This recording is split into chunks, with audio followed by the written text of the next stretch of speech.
अक्सर हम बहुत सी जगहों पर ये पढ़ते और सुनते हैं कि कर्म ही प्रधान है, कर्म ही सब कुछ है। लेकिन बस हम ये देखते या सुनते हैं, उस पर कभी गहराई से नहीं सोचते।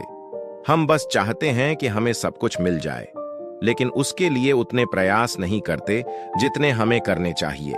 इसीलिए हमें आलस्य और आरामदायक जिंदगी से थोड़ा अलग हटकर अपने कार्य पर ध्यान देना चाहिए।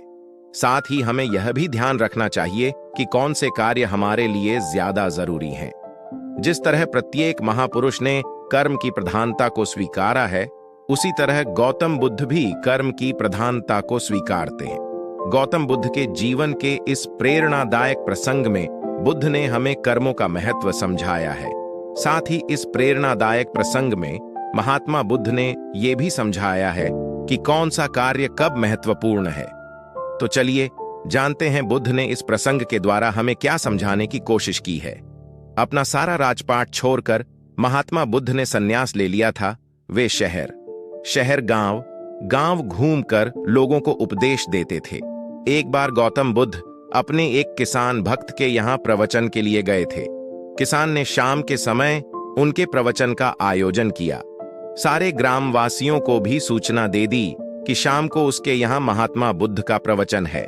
बुद्ध का प्रवचन सुनने के लिए गांव के सभी लोग उपस्थित हुए, लेकिन वह भक्त ही कहीं दिखाई नहीं दे रहा था जिसने प्रवचन का आयोजन किया था।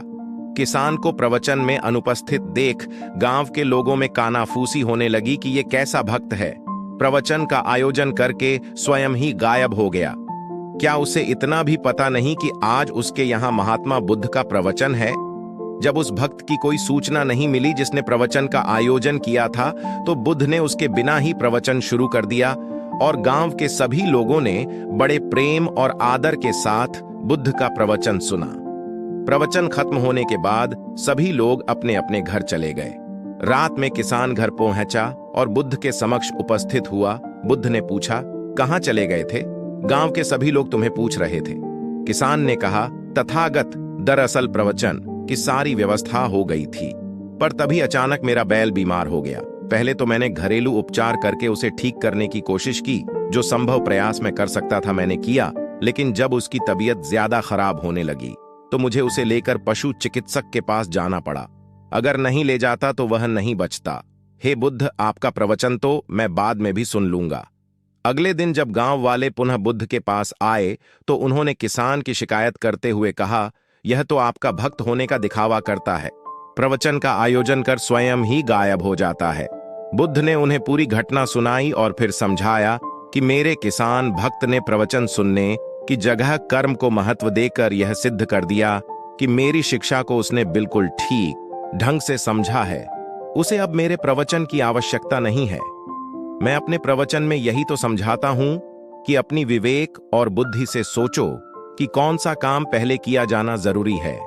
यदि किसान बीमार बैल को छोड़कर मेरा प्रवचन सुनने को प्राथमिकता देता तो दवा के बगैर बैल के प्राण निकल जाते। उसके बाद तो मेरा प्रवचन देना ही व्यर्थ हो जाता। मेरे प्रवचन का सार यही है कि सब कुछ त्याग कर प्राणी मात्र की रक्षा करो।